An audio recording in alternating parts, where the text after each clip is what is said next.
Hello বন্ধুরা, welcome back. পায়েলের রান্নাঘরে সবাইকে স্বাগত। আজকে বানাবো পালং শাকের একটি অসাধারণ রেসিপি। তো চলুন শুরু করে নেওয়া যাক। প্রথমে আমি এখানে কড়াইটা বসিয়ে সামান্য পরিমাণ সর্ষের তেল দিয়ে দিয়েছি ও বড়ি দিয়েছি, দিয়ে খুন্তি দিয়ে একটু নেড়ে নেব। সামান্য পরিমাণ লবণ দেব, দিয়ে আবারও একটু নেড়ে নেব। নিয়ে বড়িটাকে কিছু সময়ের জন্য একটু ভাজতে দেব লাল লাল কালার করে। বড়িগুলো এখানে প্রায় ভেজে নেওয়া হয়ে গেছে। এবার আমি একটি থালাতে তুলে নিয়েছি। তো কড়াইতে আবারও সামান্য পরিমাণ তেল দিয়ে দিয়েছি। কালকে ভেজে রাখা চিংড়ি মাছগুলোকে আবারও একটু ভেজে নিচ্ছি।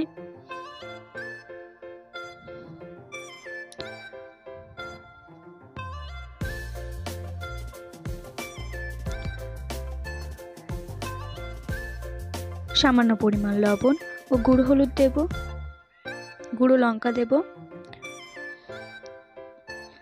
দিয়ে খুন্তিতে একটু নেড়ে নিয়ে চিংড়ি মাছটাকে কিছু সময় একটু লাল লাল একটু ভেজে নেব।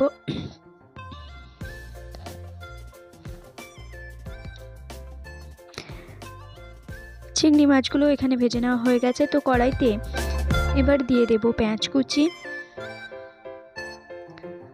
লঙ্কা কুচি,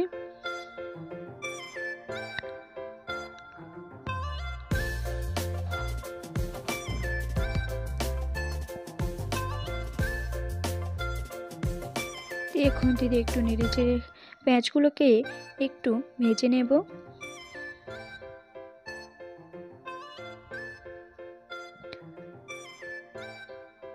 আবারও একটু তেল দিয়ে দিয়েছি।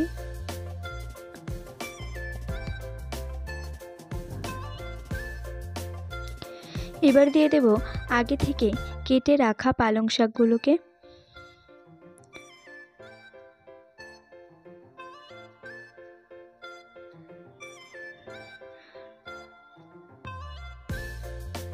পালং শাকটাকে একটু নেড়ে নেব।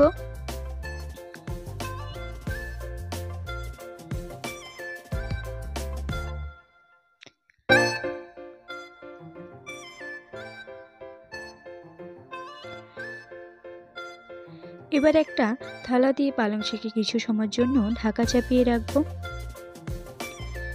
কিছু সময় পর পালং শাকটা কিন্তু আগের তুলনায় অনেকটাই কমে গেছে এবং জড়ে গেছে। তো আবারও একটু নেড়ে নেব। পালং শাকে কিন্তু আলাদা করে কোনো জল দেওয়া হয়নি। তো থালাটা চাপিয়ে দেওয়ার জন্য পালং শাক থেকে অনেকটা জলও বেরিয়েছে।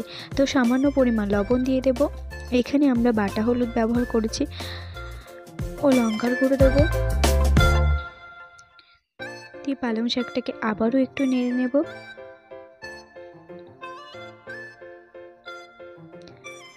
এরপর দিয়ে দেব আগে থেকে ভেজে রাখা চিংড়ি মাছ।